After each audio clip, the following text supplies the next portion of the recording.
قرآن کریم کی یہ چند آیات 20ویں پارے سورہ عنکبوت کی ابتدائی چند آیات ہیں۔ مالک کائنات نے سارے کے سارے کلام پاک میں انسانوں کی کامیابی کے لیے، فلاح و بہبود کے لیے، ان کی رشد و ہدایت کے لیے، انسانوں کی دنیا اور آخرت کو اچھے سے اچھا کرنے کے لیے قرآن کریم نے احکامات نازل فرمائے۔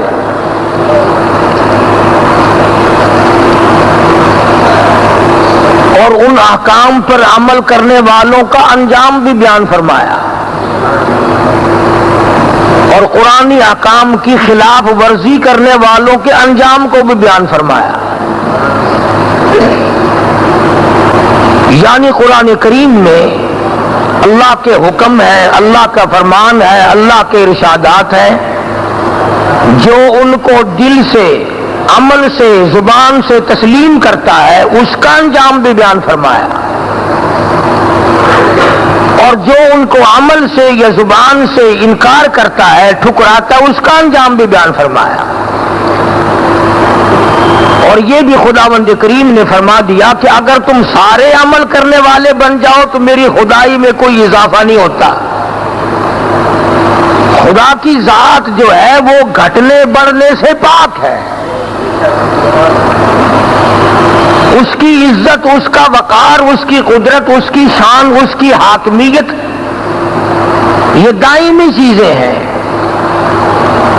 نہ اس کی شان میں کوئی گھٹا سکتا ہے نہ بڑھا سکتا۔ اگر ساری دنیا سجدے میں پڑ جائے تو خدا کی خدائی میں اضافہ نہیں ہوتا، ساری دنیا کفر سے بھر جائے تو خدا کی شان میں گھاٹا نہیں آتا۔ اسے کیا گھاٹا آنا، وہ تو مالک ٹھہرا، وہ تو اس پہ بھی قادر ہے کہ اگر چاہے تو ایک آن میں ساری مخلوق کو برباد کر کے اور کوئی قوم پیدا کر لے۔ وہ تو اس پہ قادر ہے کہ اگر وہ چاہے تو ہاتھیوں کی فوج کا مقابلہ چیلوں سے کرا دے۔ وہ تو اس پہ قادر ہے کہ ایک بہت بڑا اپنے آپ کو خدا کہلوانے والا بادشاہ، جب خدا نے اس کی تباہی منظور کی اور اس کو برباد کرنا چاہا تو ایک مچھر کو ہی حکم دیا، مچھر ہی لے بیٹھا۔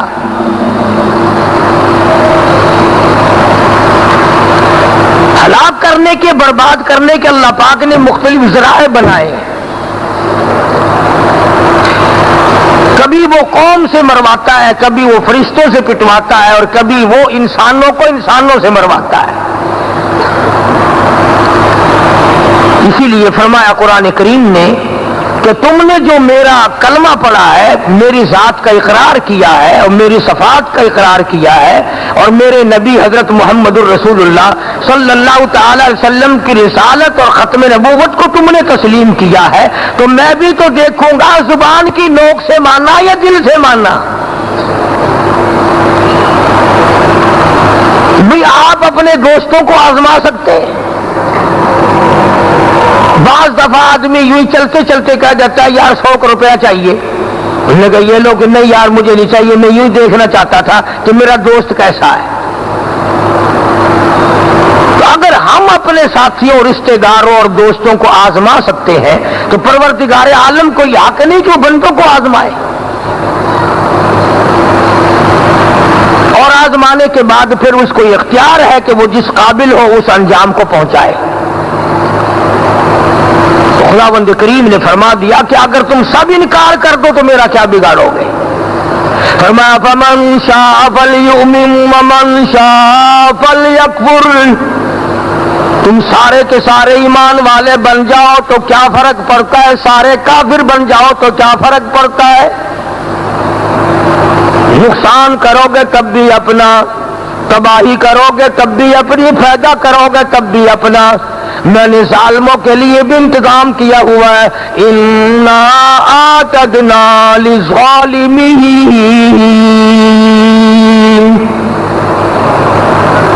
نَارًا أَحَاطَ بہم سرادقها، میں نے ظالموں کے لیے ایسا جہنم بنایا ہوا ہے جس میں نیچے بچھونا بھی آگ کا، اوپر اوڑھنا بھی آگ کا. لہم من فوقہم ظلل من النار ومن تحتہم ظلل، اوپر بھی آگ ہے، نیچے بھی آگ ہے، دائیں بھی آگ ہے، بائیں بھی آگ ہے. فرمایا نارن احاط بہم سرادقها، میں نے چاروں طرف قناتیں بھی آگ کی بنا کے کھڑی کی ہے. وہاں اتنا برا حال بنے گا.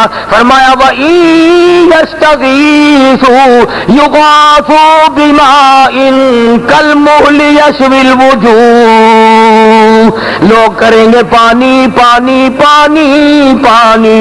ایک عرصہ گزر جائے گا پانی پانی کرتے کرتے، کھانا مانگتے مانگتے.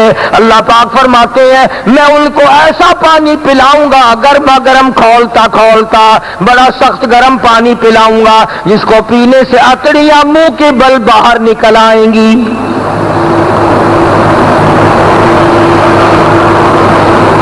آواز آتی ہے فشاربون علیہ من الحمیم فشاربون شرب الہیم، یہ گرما گرم پانی پیو. تم نے بھی تو میرے دین کو ٹھکرایا، میرے قرآن کو پیٹ کی، میرے محبوب صلی اللہ تعالی علیہ وسلم کی اطاعت نہ کی، فرما برداری نہ کی. میں نے یہ تمہیں اس لیے عذاب دیا، آدھا نزلہم یوم الدین، تم نے میرے جیسے دین کی، میرے قرآن کی جیسی مہمان نوازی کی تھی، میں نے بھی تمہاری مہمانی کر دی. تم نے بھی تو دلوں میں یہی بٹھایا تھا. نہیں صاحب قرآن میں کچھ نہیں آیا.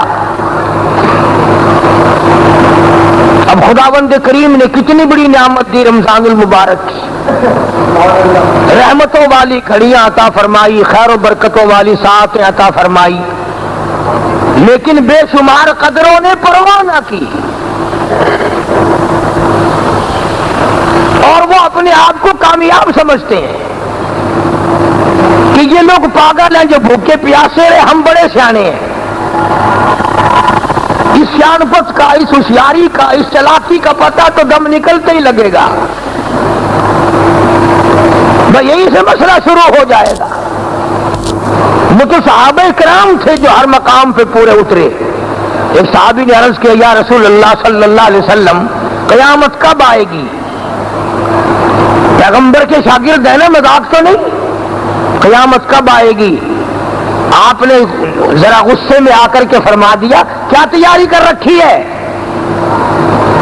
قیامت کا جو پتہ پوچھ رہے ہو، کیا تیار کر رکھا ہے؟ سبحان اللہ، پیغمبر کا شاگرد ہے نا.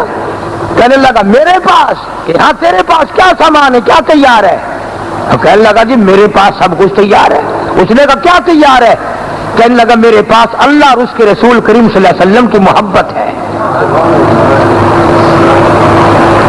یا رسول اللہ میں جب تک آپ کی زیارت نہ کر لوں میری پیاس ختم نہیں ہوتی.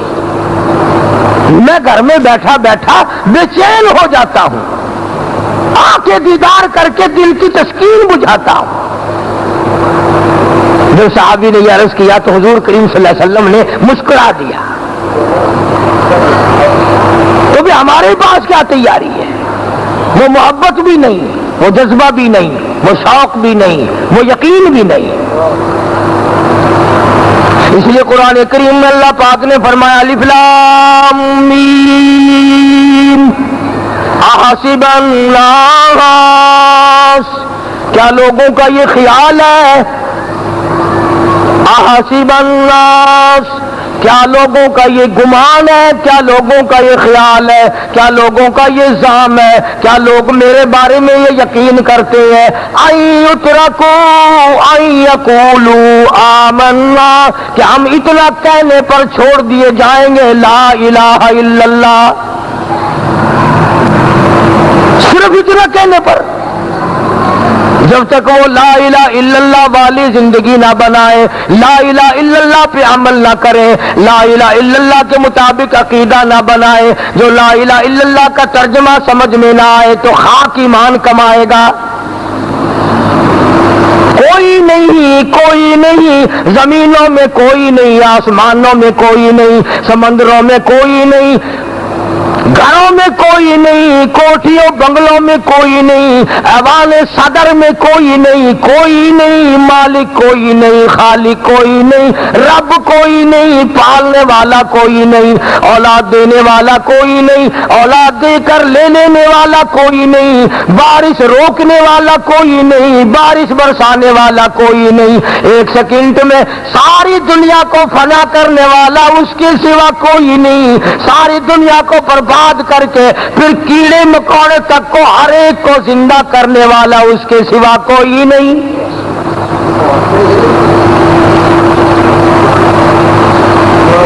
فرمایا لا الہ الا اللہ، اللہ کے سوا معبود کوئی نہیں، پوجا کے قابل کوئی نہیں، نظر نیاز کا حقدار کوئی نہیں، پرستش کے قابل کوئی نہیں، خدا بننے کے قابل اور کوئی نہیں، اس لیے کہ یہ صفات اس کی ہے۔ ارے وہی خدا آج تمہیں کہتا الیس اللہ بکاف عبدا، اور میرے بندے کیا تیرے لیے آج میں کافی نہیں؟ میرا دروازہ چھوڑ کے جو ادھر ادھر گھوم رہا ہے، میری قدرت کو تو جانتا ہی نہیں، ہزاروں قسم کے پھل فروٹ علم میں مٹھاس ڈالنے والا کوئی نہیں اس کے سوا۔ اللہ میاں کا شوگر مل کسی نے چلتا دیکھا کبھی کہیں کہ اس کارخانے کی چینی مالٹوں میں جائے گی، اس کارخانے کی چینی سیب میں جائے گی، اس کارخانے کی چینی آم میں جائے گی، اس کارخانے کی چینی آلو بخارے میں جائے گی، اس کارخانے سے تیار ہو کے خرمانیوں میں جائے گی، اس کارخانے سے چینی تیار ہو کر انگور اور کشمش میں جائے گی، چھواروں میں جائے گی۔ اگر خدا کے یوں کارخانے چینی کے چلتے اربوں خربوں ٹن چینی لگتی ایک ایک فصل میں، لیکن وہ تو کہتا ہے کہ میرا تو صرف میرا کارخانہ یہ ہے، اذا قضى امرا فانما يقول له كن فيكون، میں کہتا ہوں ہو جا بس وہ خود بخود ہو جاتا ہے۔ رنگ برنگی سبزیاں ترکاریاں میرے سوا پیدا کرنے والا کوئی نہیں، رنگ برنگے پھول پتیاں میرے سوا پیدا کرنے والا کوئی نہیں، پتے میں بناؤں، پتیاں پھول میں بناؤں، باغ و بہار میں پیدا کروں، ہوا میں چلاؤں، بارش میں برساؤں، اور اگر تجھے کوئی بیماری تکلیف آ گئی تو پھر دوسرے کے سامنے ہاتھ باندھے کھڑا ہے۔ اعلان خداوندی ہے کہ اتنا میرا غضب کسی گناہ کو دیکھ کر نہیں ہوتا جتنا شرک کے وقت میرا قہر جوش میں آتا ہے۔ بھی دنیا کا دستور ہے، اگر بیوی روٹی پکا کے نہ دے چلو تندور سے صحیح، ہوٹل سے صحیح، خود پکا کے کھا لی، کپڑے دھو کے نہ دے تو دھوبی سے دلوا لیے، دوا دارو اگر بنا کے نہ دے تو ڈاکٹروں سے لے لیے، کوئی ملازم رکھ لیا، برداشت ہو جاتا ہے، آدمی گوارا کر لیتا ہے۔ مہمان آئے اس کا کھانا پکانا کرے برداشت ہے، اچانک آدمی گھر میں آیا، یہ پراٹھے کس کے لیے پک رہے ہیں کہ میرا بھائی آیا ہوا ہے، کوئی بات نہیں، یہ حلوہ کس کے لیے بنایا کہ میرا بھتیجا آیا ہوا ہے، یہ اتنا پھل کس کے لیے منگوایا کہ میرا داماد آیا ہوا ہے۔ سب کچھ برداشت ہو سکتا ہے، لیکن یہ آدمی یہ گوارا نہیں کر سکتا کہ بیگم میری ہو اور آپ کسی اور سے لڑائے، یہ گوارا نہیں ہو سکتا۔ بغیرت تو برداشت کرے تو کرے، انسان برداشت نہیں کر سکتا چاہے وہ کافر بھی کیوں نہ ہو۔ بس خدا بھی یہی برداشت نہیں کرتا کہ بندہ میرا بناؤں میں، پالوں میں، سنبھالوں میں، حسن و جمال جوانی میں دوں، اولاد میں دوں، کاروبار میں بناؤں، اور پھر ہندوؤں کی طرح ہاتھ باندھ کر کھڑا ہوتا ہے، کبھی پیپل کے سامنے، کبھی بڑ کے سامنے، کبھی درخت کے سامنے۔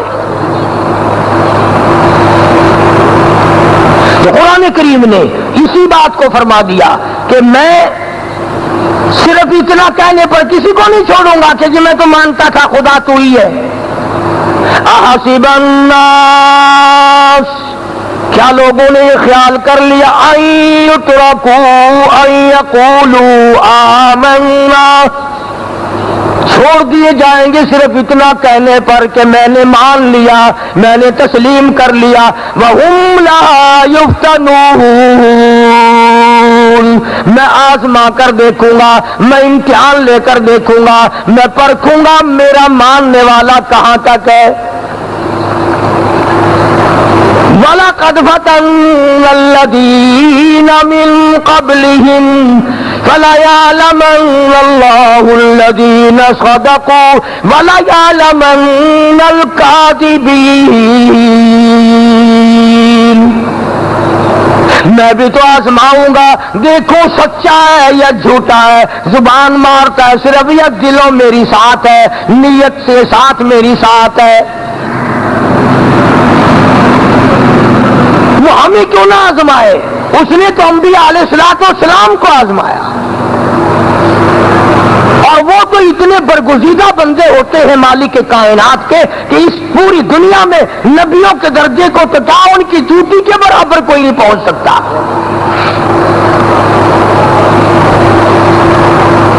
ہم لوگوں کے بارے میں کئی لوگ گپے بنا دیتے ہیں، او جی یہ نبیوں کو نہیں مانتے۔ اچھا آؤ میں تمہیں عقیدہ بتلاؤں اپنے بزرگوں کا۔ شمائل ترمذی حدیث پاک کی کتاب ہے۔ حدیث کہتے ہیں اس بات کو جو محمد عربی صلی اللہ علیہ وسلم کی زبان سے نکلی ہو، آپ کے فرمان کو، آپ کے قول کو حدیث کہتے ہیں۔ تو شمائل ترمذی ایک حدیث کی ایسی کتاب ہے جس میں حضور صلی اللہ علیہ وسلم کا حلیہ، آپ کے نقش و نگار، آپ کی ناک کے بارے میں، آپ کی آنکھ مبارک کے بارے میں، آپ کے لبوں کے بارے میں، آپ کے دندان مبارک کے بارے میں، آپ کے ہاتھ مبارک کے بارے میں، یہ ساری چیزیں اس میں لکھی ہوئی ہیں، صحابہ نے بتائی ہے۔ توجہ کرنا، اگلی بات بتانا چاہتا ہوں۔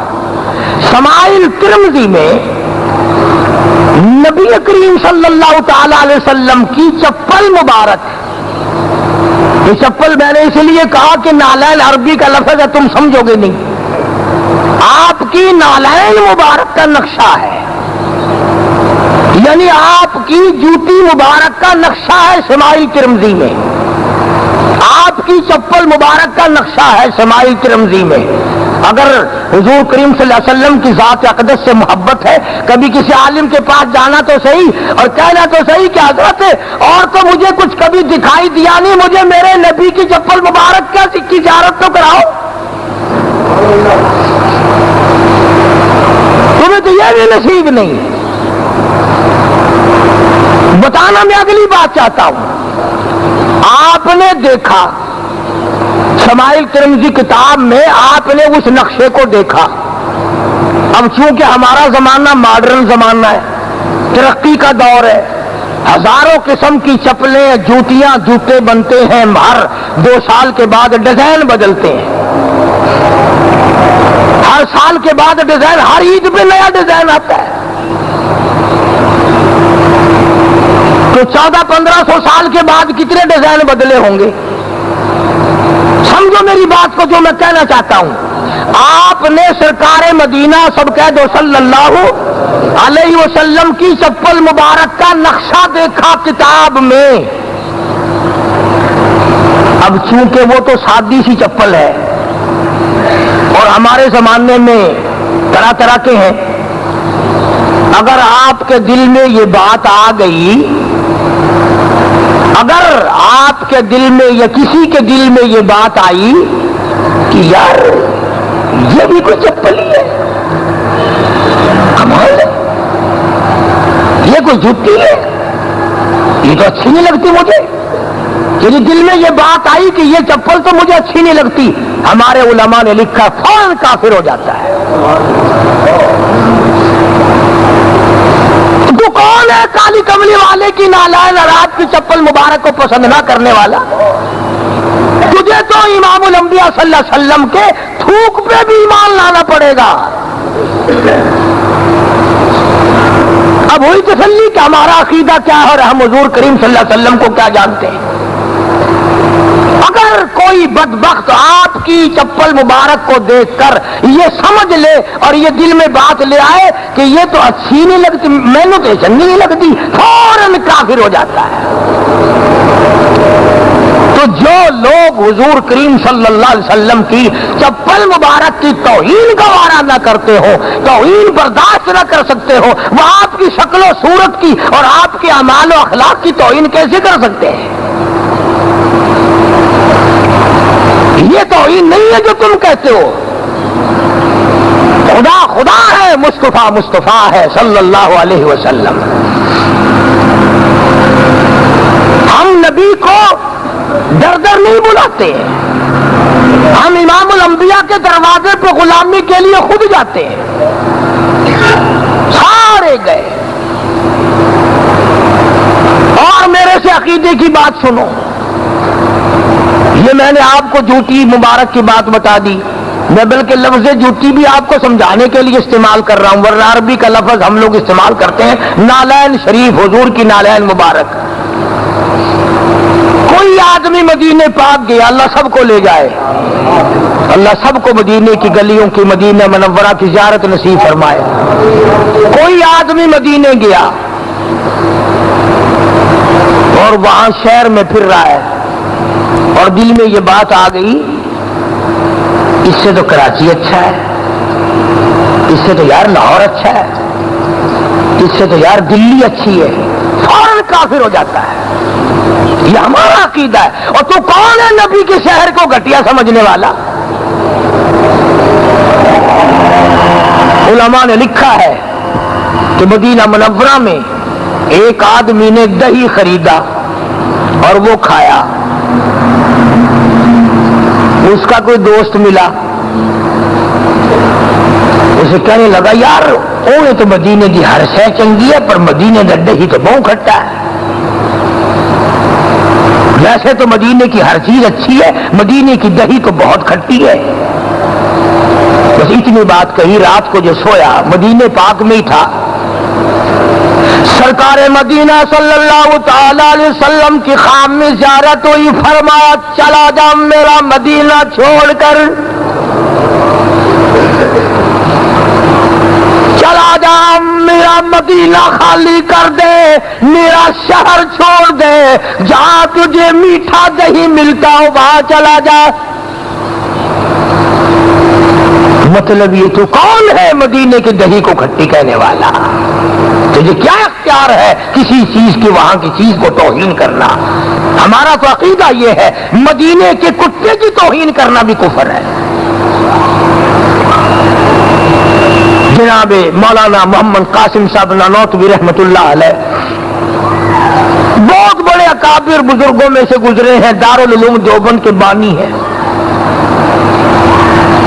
مدینہ منورہ میں جتنے دنوں بھی قیام فرماتے تھے کبھی جوتا نہیں استعمال کیا. اگر شاگردوں نے کہا کہ حضرت آپ جوتا نہیں پہنتے، فرمایا بھائی ڈر لگتا ہے کہیں جوتے والا پیر وہاں نہ پڑ جائے جہاں امام الانبیاء صلی اللہ علیہ وسلم کا قدم لگاؤ، توہین نہ ہو جائے میرے آقا صلی اللہ علیہ وسلم کی. اور اس پر بڑے عجیب عجیب اشعار کہے ہیں، بڑے اشعار کہے ہیں. بغیر عشق کے ایسے شعر کوئی کہتا ہے؟ جناب مولانا قاسم نانوتوی رحمت اللہ علیہ فرماتے ہیں مدینے کی گلی میں کھڑے ہو کر فرماتے ہیں جیوں تو سگانے، جیوں تو سگانے حرم کے ساتھ پھروں، اور جیوں تو سگانے حرم کے ساتھ پھروں، اور مروں تو کھائے مجھ کو مدینہ کے مرغ مار، اور میرے مولا میری زندگی اگر باقی ہے مجھے مدینے کے کتوں میں شمار کر لے، موت آئے تو مدینے کے پرندے مجھے کھائے۔ کس قدر عشق ہے، کس قدر محبت ہے، کس قدر جذبہ ہے۔ تو قرآن کریم نے اسی لیے ان آیتوں میں صاف طور پر ارشاد فرما دیا کہ ہم دیکھیں گے آزما کر تم میرے نبی کی کتنی عظمت کرتے ہو، میرے نبی کا کتنا احترام کرتے ہو، کتنی ان کی بات کا، ان کی حدیث پاک کا کتنا وزن رکھتے ہو۔ آج ہم دوست کی بات مان جاتے ہیں، یار کی بات مان جاتے ہیں، پر کالی کملی والے کی بات نہیں مانتے صلی اللہ علیہ وسلم۔ ایک گروہ ایسا تھا، ایک طبقہ ایسا تھا، ایک جماعت ایسی تھی جنہوں نے سرکار کے اشاروں پہ گردنیں کٹا دی، جنہوں نے سرکار مدینہ صلی اللہ علیہ وسلم کا اشارہ پا کر کوئی ثابت نہیں کر سکتا کہ کسی صحابی نے گردن کے سرتابی کی ہو، سر ہلایا حضور کے سامنے، ٹوکا جاتا تھا۔ ان کے یہاں بڑا ادب تھا، بڑا احترام تھا، اور یہ سارے کے سارے خدا والے تھے، اللہ والے تھے۔ اپنا انہوں نے سامنے نہ بیوی نہ بچے نہ آل نہ اولاد نہ مال نہ عزت، اپنا کچھ نہیں سمجھا تھا۔ اس قرآن پہ جان دی سارے صحابہ اکرام نے، چمڑے ادھیڑ دیے گئے صحابہ اکرام کا کینے بنا دیا۔ ایک جنگ ہوا ہے، جہاد ہوا ہے، لڑائی ہے کفار سے، کئی مسلمان شہید ہو گئے، ایک مسلمان زخمی پڑا ہے میدان جنگ میں، لڑائی کے میدان میں زخمی مسلمان پڑا ہے۔ اس کے پاس سے ایک آدمی گزرا، انہوں نے کہا کہاں چلا ہے؟ کہ شہر میں، لڑائی تو ختم ہو گئی تھی۔ انہوں نے کہا میرا بھائی ہے فلانا، اسے کہنا کہ مجھے موت کی پیاس لگی ہے، مجھے بڑی سخت پیاس ہے، اگر میرے مقدر میں ہوا تو اسے کہنا 2 گھونٹ پانی لے کر دوڑ کے آئے۔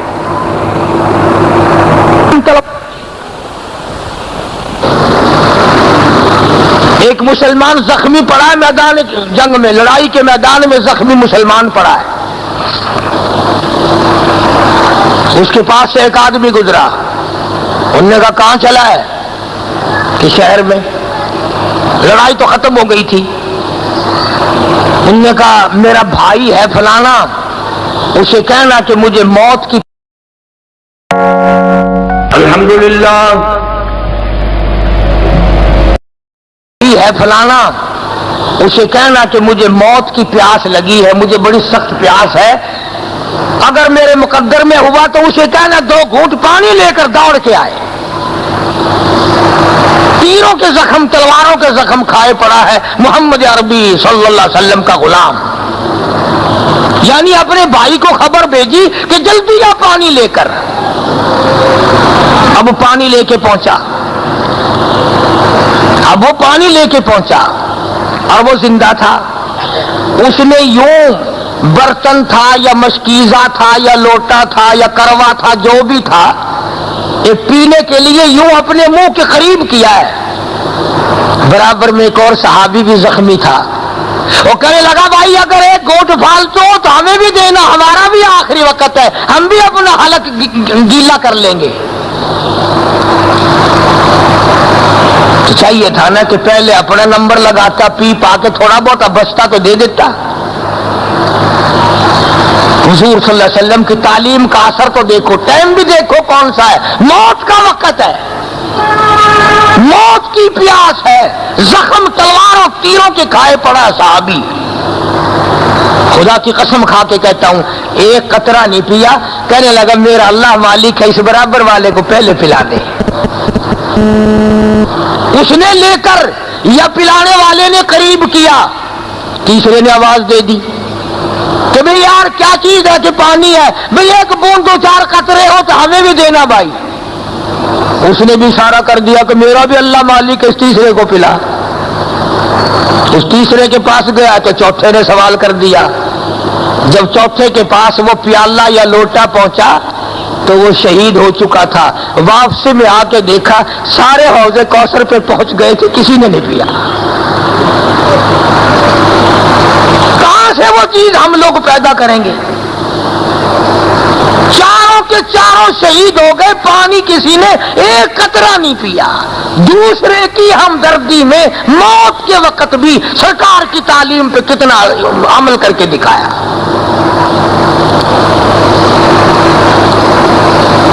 اور آج ہم تو اچھے بھلے موقع پر کھاتے پیتے زندگی حیاتی ہوتے ہوئے بھی کسی کی خیر خواہی کرنے کو تیار نہیں, پانی کا گھونٹ کسی کو دینے کو تیار نہیں. ایسے فرعون بنے ہم کہ خیر خواہی اور ہمدردی کا جذبہ بالکل ختم ہو گیا. مدینہ منورہ میں اللہ سب کو زیارت نصیب فرمائے. غربت بہت تھی, غربت بہت تھی, تنگ دستی تھی. اس سے بڑھ کر کیا غربت ہوگی کہ خود سرکار کے گھر میں ہماری اماں عائشہ صدیقہ رضی اللہ تعالیٰ عنہ فرماتی ہیں کہ ایک ٹائم ایسا آیا, سنو نبی کے گھر کا حال جس کا تو غلام ہے, سنو محمد مصطفیٰ صلی اللہ تعالیٰ علیہ وسلم کی گھر والی کا بیان, جس کی شفاعت کے بغیر تیری نجات ممکن نہیں, جن کا کلمہ پڑھے بغیر تو مسلمان نہیں بن سکتا. ہماری اماں کہتی ہیں کہ ایک ٹائم ایسا آیا 3 مہینے گزر گئے, ایک کھجور کا دانہ اور ایک پانی کا پیالہ 24 گھنٹے میں ملتا تھا. یعنی پانی بھی چھٹی کا نہیں, جتنا چاہو پی لو. ایک کنواں میٹھے پانی کا وہ یہودیوں کا پانی مول ملتا ہے. یہ ہماری ماں کا حال ہے. حضرت عائشہ فرماتی ہیں کہ جب وہ بھی نہ ملا تو اس پیالے کی بھی پھر قدر ہوئی. جب وہ بھی نہ ملا, دوسروں کے واسطے ہے سیما زر و گوہر, اور اپنا یہ حال ہے کہ چولہا ہے بجھا ہوا. 3 مہینے چولہے میں میرے آقا کے آگ نہ جلی. آخر یہ کہانیاں تو نہیں ہیں اور یہ لطیفے تو نہیں. ایسی صورت میں ہم لوگ بھلا کیا لے کے جائیں گے؟ اور خدا نے ہماری ماؤں کے ساتھ کیا احسان فرمایا وہ بھی سن لو. کچھ فتوحات شروع ہو گئی مدینے میں, مال غنیمت آنا شروع ہو گیا, مال غنیمت کچھ آنا شروع ہو گیا. ہماری ماؤں نے سیدہ حفصہ رضی اللہ تعالی عنہ جو فاروق اعظم کی بیٹی ہے, جناب عائشہ صدیقہ رضی اللہ تعالی عنہ جو صدیق اکبر کی بیٹی ہے, سیدہ ام حبیبہ رضی اللہ تعالی عنہ جو حضرت ابو سفیان رضی اللہ تعالی عنہ کی بیٹی ہے, ہماری ماؤں نے صلاح کی, آپس میں مشورہ کیا ازواج مطہرات رضی اللہ تعالیٰ عنہ اجمعین نے کہ اب تو لوگوں کی حالت کچھ بدل گئی. وہ ہمارا وہی ایک پیالہ, وہی کھجور کا دانہ, کچھ ہمارا بھی تو بڑھنا چاہیے, ہماری بھی خوراک میں کچھ اضافہ ہو. انہوں نے کہا ساری اکٹھی ہو کے اور چلو حضور صلی اللہ علیہ وسلم کے پاس عرض کریں گے. کیوں بھی ایمانداری سے بتاؤ, باوضو مسجد میں بیٹھے ہو, ایک عورت اگر اپنے خامی سے کہہ دے کہ میں تو اس ایک پانی کے پیالے میں گزارا نہیں ہوتا, تو یہ کوئی گناہ تو نہیں. 24 گھنٹے میں جو ایک کھجور کا دانہ ملتا ہے, اب یہ کافی نہیں, ہم نے کئی مہینے صبر کیا, اب تو کچھ حال بدل گیا, کچھ ہمارا حال بھی بدلو. بس اتنی بات عرض کی ہے, گزارش کی ہے ہماری ماؤں نے ہمارے نبی حضرت محمد رسول اللہ صلی اللہ تعالی علیہ وسلم کی خدمت عالیہ میں. کوئی مطالبے کی صورت نہیں کہ اگر نہیں ملے گا ہم اپنے ماں پیو کے گھر چلے جائیں گے, یہ بات نہیں. ہم بھوکے کب تک رہیں گے, میں اپنے بھائی کے یہاں چلی جاؤں گی, میں وہاں, یہ بات تو وہاں تھی ہی نہیں نا. اب نبی نے تو جو جواب دیا ہوگا. قرآن آ گیا, فرمایا یا ایھا النبی قل لازواجک ان کنتن تردن الحیات الدنیا وزینتها فتعالین امتعکن واسرحکن سراحا جمیلا. او میرے نبی کی گھر والیوں، اگر تمہیں فاقہ پسند نہیں، اگر تمہیں قناعت نہیں، اگر تمہیں تھوڑا پانی پسند نہیں، اگر تمہیں تھوڑا کھانا پسند نہیں، میں نے یہ تمہیں تھوڑی دولت دے رکھی ہے، تمہارا بستر ہو میرا محبوب ہو، یہ تھوڑی دولت ہے. تمہاری جھولیوں میں میرے محبوب کریم صلی اللہ علیہ وسلم کا سر ہوتا ہے، میرا قرآن نازل ہوتا ہے، یہ تھوڑی نعمت ہے. دھمکی دی اللہ نے، اگر تم نے میرے محبوب سے کسی بات کا مطالبہ کیا تو یاد رکھو میرے نبی سے الگ ہو جاؤ. دونوں چیزیں نہیں ملیں گی کہ تمہیں کھانا پینا بھی ملے اور میرا نبی بھی ملے.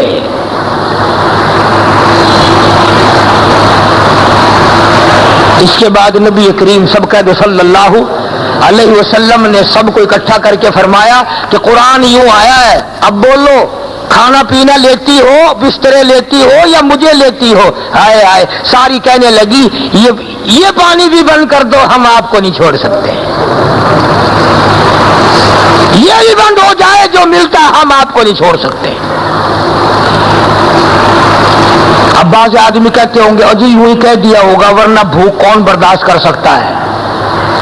عشق کے سامنے سب کچھ برداشت ہو جاتا ہے. ہاں، تمہیں کیا پتا ہے، کبھی کسی نے عشق کی بازی کھیل لی ہو تو اسے پتا چلتا ہے عشق کیسا ہوا کرتا ہے. دکھ نہیں لگتا، پریشانی محسوس نہیں ہوتی. ساری رات کسی کے انتظار میں کاٹ دو، پتہ ہی نہیں چلتا رات کتنی لمبی تھی. جن لوگوں نے محبوبوں کا انتظار کیا ہے ان کو پتا ہے صبح کی اذان جب مؤذن دیتا دل کرتا گولی ماروں اسے جا کے. رات ختم ہو گئی، محبوب آیا نہیں اور رات گئی.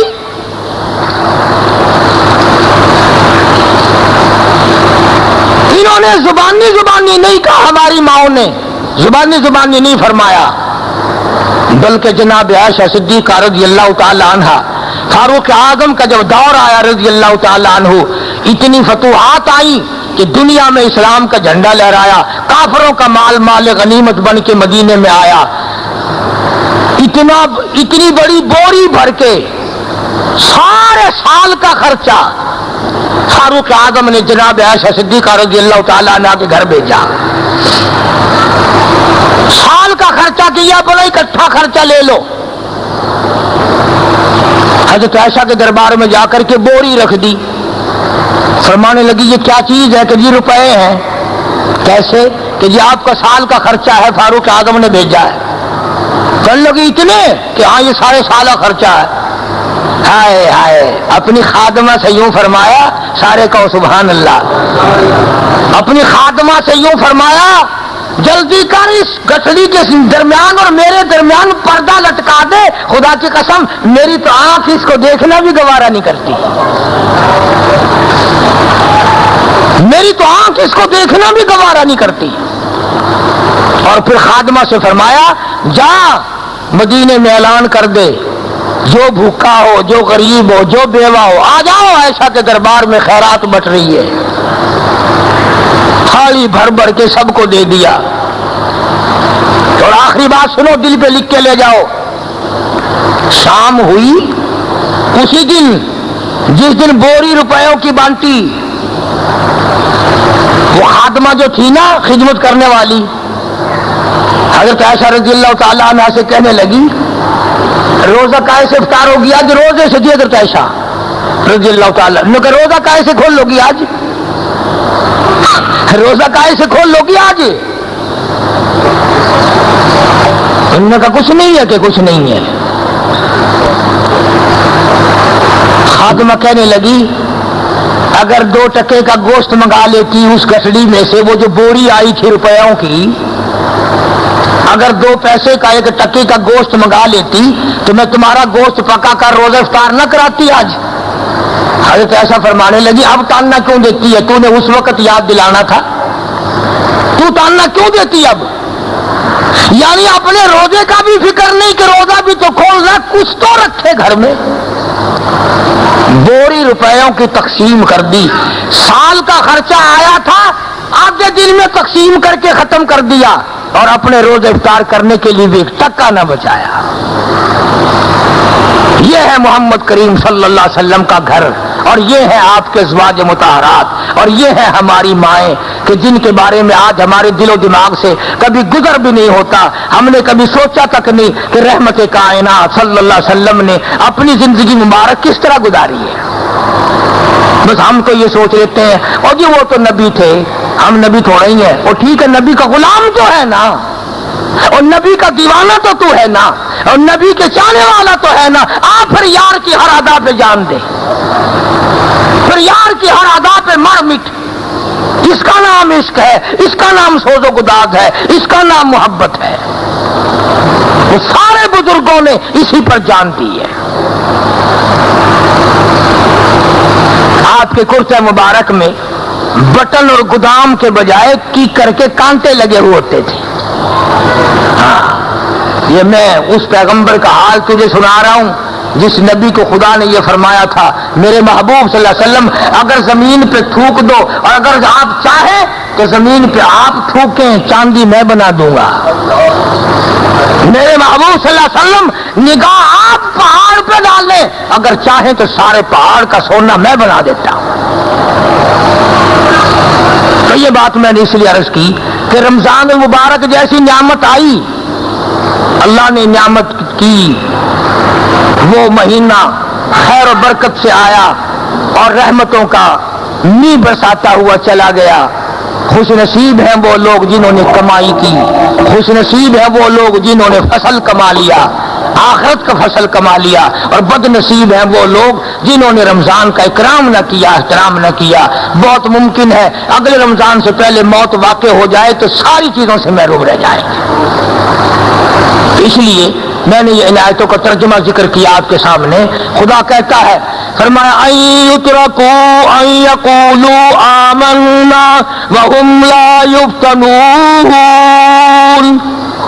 یہ خیال نہ کرو کہ یوں کہنے پر چھٹ جائیں گے آمنا آمنا، جی ہم تو کلمہ پڑھنے والے ہیں جی۔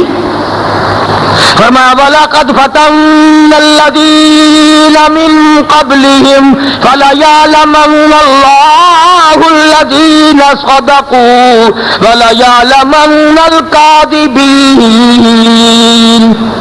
میں بھی تو دیکھوں گا کون زبان کی نوک پر میری توحید کو رکھتا ہے اور کس کے انگ انگ سے میری توحید ٹپکتی ہے۔